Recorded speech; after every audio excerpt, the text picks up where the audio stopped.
Hey everyone, welcome to another edition of Practical Pet Chat. Lorin, I want to jump into this because this is something you and I get a lot these days, and I will say I see it all over social media. It generates a lot of emails over to me, and that is the processes by which pet food is made. What's the best? What's, the hottest? What's the this? What's the people are constantly coming at. And when I ask them what their understanding of any of it is, they really don't have a good idea. So whether it's extrusion, whether it's baking, whether it's air dried, whether it's freeze dried, all of these things seem to sound good to them without them having any real knowledge. How did you approach that when you were in your store today as you're advising different, folks within the industry? What do you feel is that key starting point for the pet stores, the pet parents? I mean, there's a lot to really know and understand Yeah. across the board, but I see it thrown around so much. Yeah, there's a lot. So I'll just be really brief on each of these. Kibble. Um, Extruded versus baked. Is one necessarily better? Depends. Temperature matters, how long matters, the quality of the ingredients, the grading, all of that kind of stuff. I don't consider baked to be necessarily better than extruded. It's just a different form. Um, and it depends on the company and their philosophy. You go up from there to air dried and freeze dried. A lot of people don't know what the difference is between the two of those. And the way I used to simplify it in my store for people was freeze dried, you could typically reconstitute with water. That's basically what's happened. The water's been sucked out of it. You add water, you soak it in water, it's going to reconstitute to a good percentage of what it was. It has better nutrients. Um, Things weren't cooked out of it. Um, Air dried. People think air dried uses no heat. I used to get into this with every single air dried manufacturer out there because my question would be, so what was the temperature of the uh, air that the food was dried in? Oh, I don't know. I'll have to find that out. Okay, find out. And I need to know for how long was it in that temperature? And then were there other temperatures to be considered, like sort of a pre maximum to a post maximum, how long were they in that air? Because all of that affects that. Air dried, you could add all the water you want, you will not reconstitute it. There isn't any of that there to reconstitute. And then you have the raw and gently cooked. Um, Lots of things going on with raw. Raw used to mean raw. Raw doesn't mean raw anymore. Raw can be raw. It can be HPP'd, high pressure pasteurization. It can be bacteriophaged.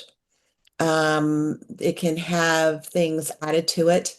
There's a company out there that is extremely protective over the process they use, and they won't tell anybody. I hate that. I hate a lack of transparency. And their somewhat aggro response when asked was, why should we tell everybody what we do and have our process that we've discovered, not proprietary anymore and other people could do it? And I was like, because consumers want to know what the process is for the food. Yeah, that's not enough. It's like, oh, okay, good to know. You're the companies, you don't have to, but then in my store, I don't necessarily have to carry you or buy you as a consumer. So I'm not a fan of anything less than transparent in foods, but keep in mind, there's not transparency in food, ours or anybody else's pet food, whatever. You have no expectation of transparency. You have to really dial in the specifics of the questions you ask. I was really good at that when I had my store, of really getting to things that they had not been asked before or didn't think was something that they needed to have answers for. Um, and then it's always interesting to see the artistic, creative way that they come back with the non-answer answer. 3 or 4 emails later, you might get to where you need to be. So, there's a lot of things that are surfacely understood, but not in depth understood. Same thing with gently cooked. What temperature is it cooked at? All of these, what's the percentage of meat? Actual meat, not your protein, not what it says, compared to every other ingredient in the bag, what percentage of the ingredients is meat? That is not the same thing as the guaranteed analysis on the back. I want to know how much of it is meat. So, is it for a lot of gently cooked, is it 40%, 30%, 60%? Because that range is out there, less and more. And you need to know that. You want to be sure you understand that because if you're dealing with an animal that has sensitivities or any type of issues, all of those things carry weight. And plus, you're feeding a facultative carnivore in dogs and carnivores and cats. So all of that applies. One of the things that gets left out all the time is canned food, because people, for some reason, don't consider that processed, and it's incredibly highly processed. Canned foods are cooked in the can, and they're also cooked for a period of time, with certain temperatures achieved. I want to know what those are, at what temperature and how long, and how long did it take you to arrive at that temperature? How long for the cooling process? And for the most part, I gotta say, most companies were pretty good once they got over their, oh, nobody's asked us that, at getting the answers back, as a consumer. And nowadays, with everything being so protective and competitive, I think it's harder to get those answers. I would champion a brand that gave those answers. If they don't fit for what you need, that's not a bad thing. They were transparent. Just don't move on to what does fit for you. But it's very difficult to understand all of the methodologies in creating food for animals out there. Yeah, I think you that was great. You really hit a lot of different points on that. The way that I often will keep it just simple for folks is, extrusion and baking going to be the higher temperatures. Air drying, going to be lower on the scale, so a better chance at keeping the nutrients. Freeze drying, which is mine, and those who have known me for a while know I actually own a home freeze dryer because I believe in it so much, but I have a few other methods that I believe in even more, which Laura and I will talk about in a different episode. But um, it also starts with the ingredients themselves. So I like that you called that out. It's like it's not just the temperatures, it's what ingredients, I mean, if you start off with poor ingredients, doesn't matter how much or what you did to it, it's still gonna the end result is a Right. poor nutrient outcome. And so but it is interesting because I seem to be having this conversation a lot more than I ever have. And I know it's because you can't get on any social media without saying, this is the best, that's the best, this person's got this, that celebrity endorses that, and all the different folks. Um, so to make it simple for everybody, because I get asked this question all the time, I'm going to ask you it because I want to see what your answer is. But I get asked, "Hey Rob, what's the best pet food?" And I always say, the best pet food is the food that your pet does best on. I cannot tell you based on just one question an answer to that because there are so many variables, so many factors. And what are you trying to accomplish? Because there are different diets for different, you know, modalities and what you're trying to do with that particular pet, as opposed to, well, hey, I can have two from the same, family. One might thrive on this type of food, another might thrive on this type, and it's so much goes into it. But at the end of the day, when we get back to how it's being processed, and I love that you called out everything's being processed if it's being bought from a store. There are just regulations that require that. And if you don't think that's the case, I know we'll get some emails on this, and I'm glad Lauren will be reading them. I won't. I will. Because I know there is no other way around it. And for all you collectives out there, you can pause right there. You're still doing things, otherwise, you couldn't have it in there. So, that being said, um, I look at it from the standpoint of what's your tolerance, what's your convenience level. And then let me just ask you, would you, do this for yourself on a regular basis? It's the easiest, but it's not necessarily the healthiest. And so these are trade offs. And when you look at, extrusion, which is by far the most common, well, it's the easiest, it's simplest, it's the, go to grab it almost any store. Heck, you can get that at like hardware and convenience stores these days. It's so Yeah. great. Um, there's a reason for that, right? There's a reason. Um, And so when I look at that, I love your candy bar analogy. If I can buy a candy bar and pet food at the same end cap, I probably am, not getting the healthiest thing, right?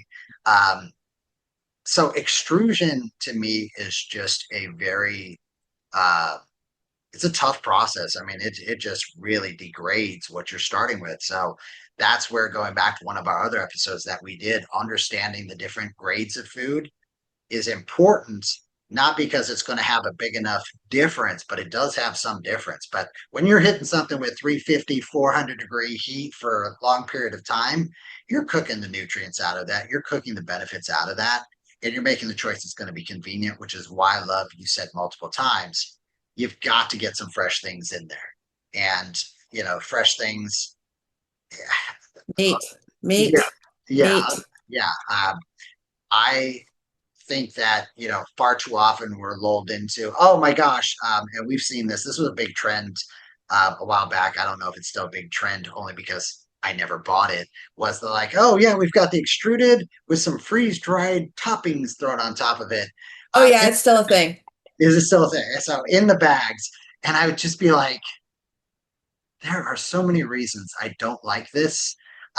Yet, if I was using, kibble for any of the pets that I'm around, I would certainly be breaking into my freeze dried stash, going, okay, I'm going to throw this on top.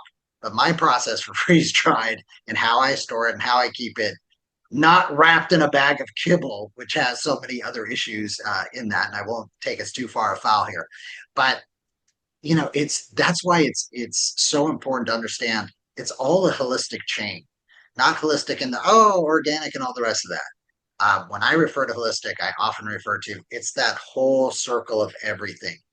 Whole And body. yeah, in the and just even in the intention.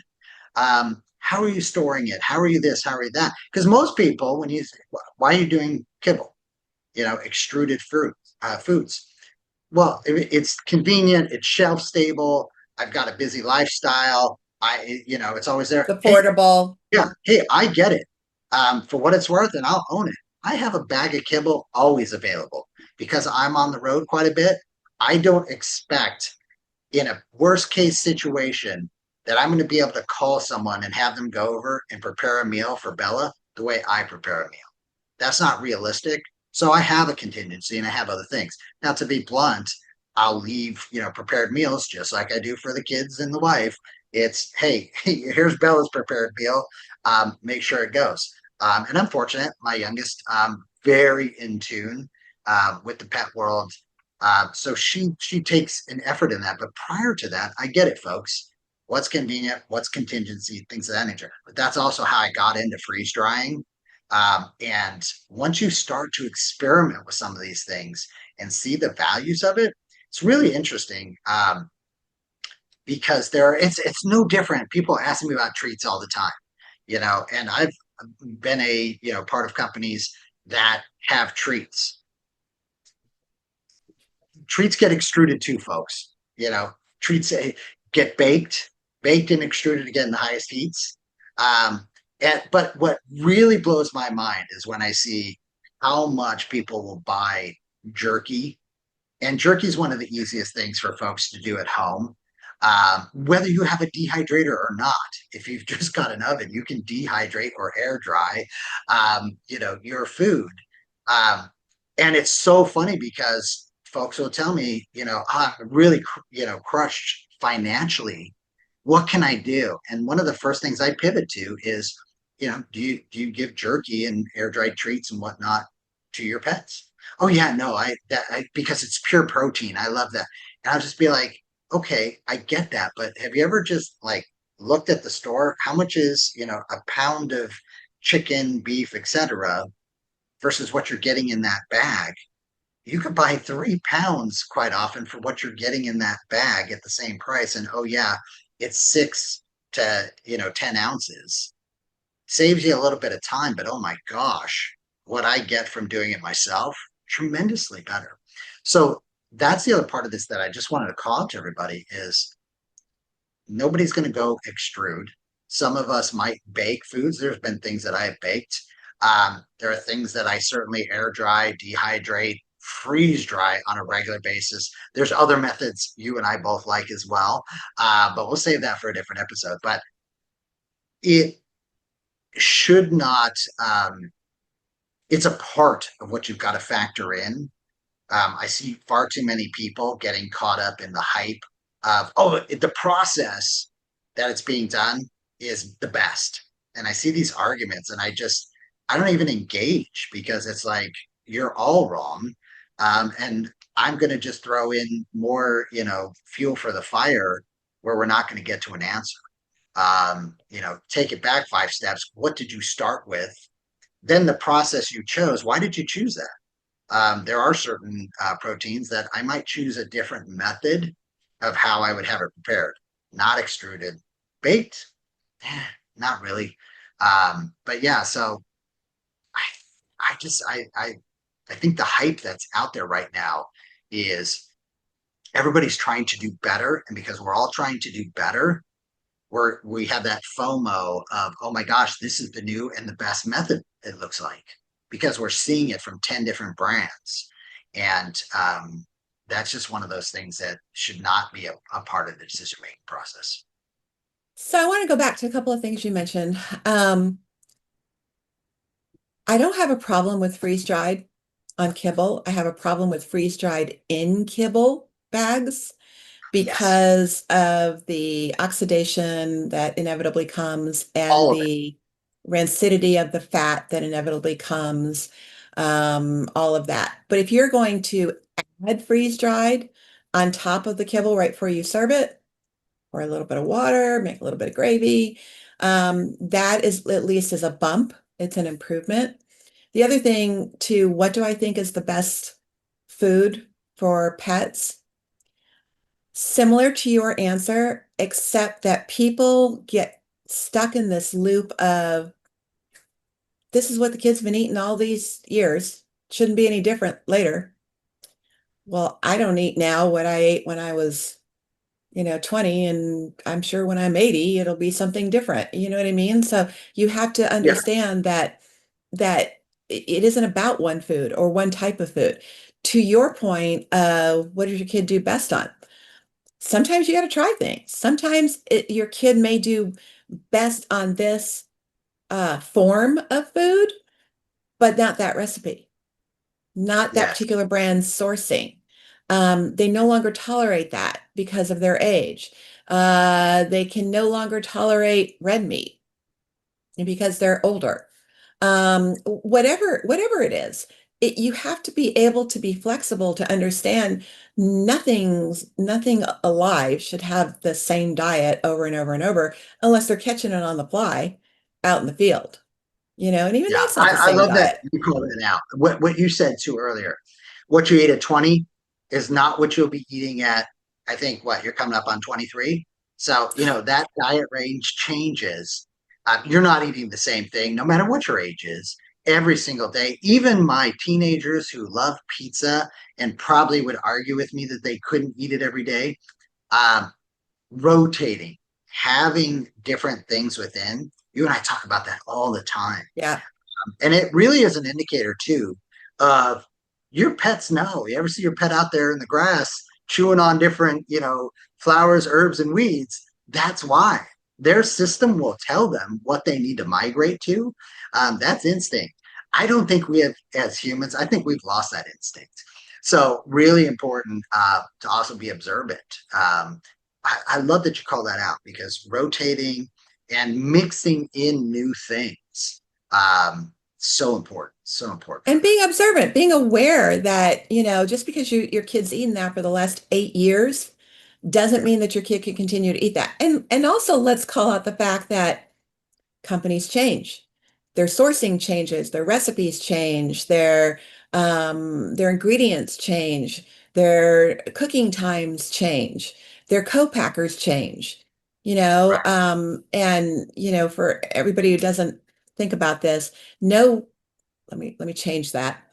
99% of brands don't make their own food. They go to a co-packer, which is a factory that makes foods for brands. And because who can afford, their own factory, especially, most Well, pet foods. I'm glad you called that out because one of the other things, and I know my freeze dryer friends will reach out to me going, "Hey, you should have called this out." So save the email to Lauren.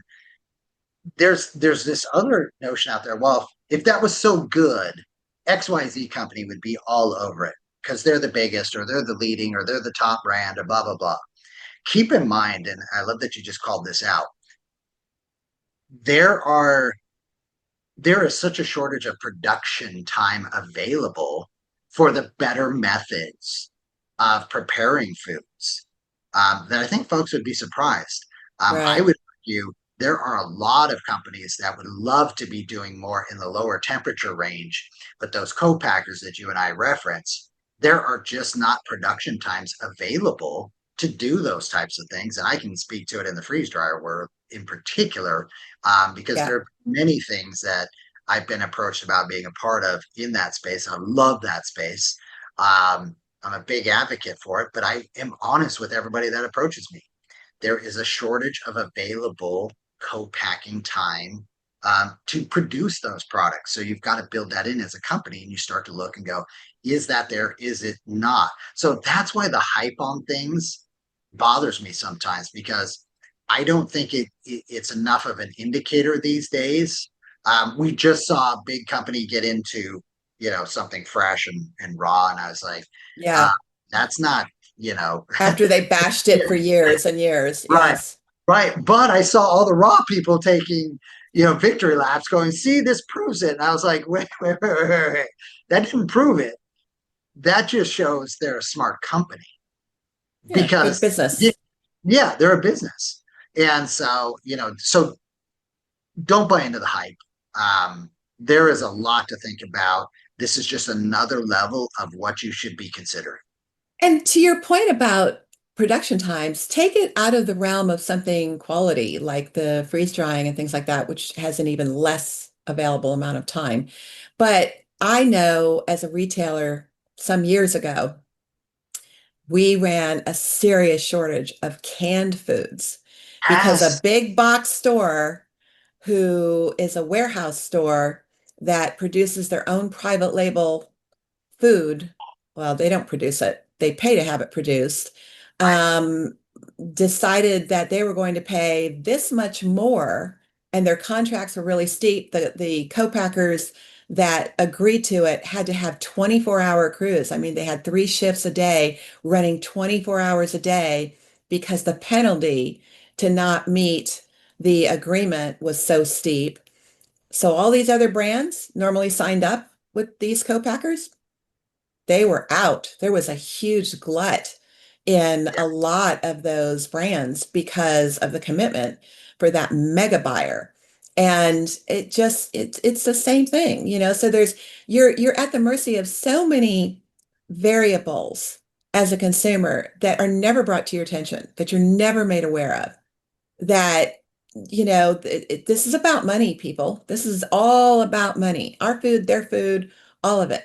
So take it on yourself to pay attention to your animal's responses and to do better. And doing better is bumping the meals, doing better with what you add to it, add whole, add fresh, add better, better, better, better. No matter where you're at. If you're feeding the worst kibble there is, Okay, please don't. But if you are, if you're feeding the worst thing on the market, which is subjective, then you could improve it tremendously by adding some chicken breasts, some blueberries, some fresh vegetables along with some meat right to it. And you've exponentially made this so much better. Yeah, and it's very easy. That's, I think, the heartbreaking part Yeah. of it. It does not take a lot of effort. You've already got it in your fridge, you've got it in your cabinets. There are things that can elevate very quickly. So, on that little buzzer sound there, it was good timing. What I'll say is, folks, we get it. It's not easy. You got a lot going on in your lives. Have grace for yourself. You're doing the best that you can. We're just trying to raise that knowledge so that you have a little bit better understanding as you're making those choices. Again, we've been there. We want to continue on this journey with you. If you've got some thoughts, you've got some ways that you handle it, share it with us. Practicalpetchat@gmail.com. We appreciate you. We appreciate your time. Give your pets belly rubs and hugs from us this week. Thanks for joining us here on Practical Pet Chat. Bye, guys.